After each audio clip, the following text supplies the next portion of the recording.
华信航空对小港机场飞马经机场的 AE335航班，本地早起8点45分出发，刷前2点钟，起飞了后雪糕滑头飞倒转来。无人机顶头旅客表示，要到偏黑时阵，有听到砰一声，看窗仔外口的皮仔就无伫咧转啊。虽然有平安降落来，不过其他航班也拢受到影响。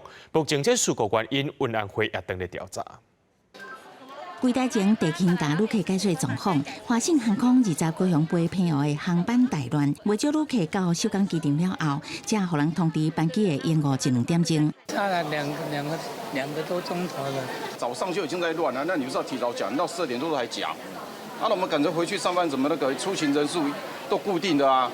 又不是说开那个什么延误的证明有什么用啊？航班延误害伊上班迟到，旅客真生气。华信航空原定20早起8点45分为高雄飞偏黑的航班 AE335，先是延误2点钟起飞了后，搁原机飞转来小港。坐伫我窗仔边的旅客表示，先听到砰一声了后，就看到窗外普罗片停去。不知道是不是重炮以前是怎样，我听到有点声音，砰一声安尼啦。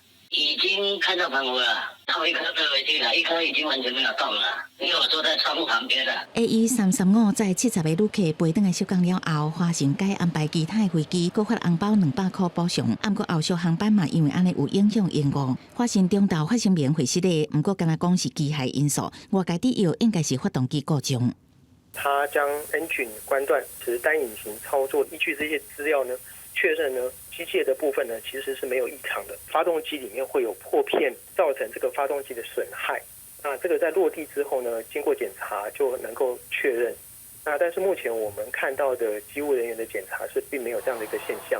运安会根据资料初步判断机械无各样，后续会转请民航局接手。民航局表示已经接到案件，开始伫调查。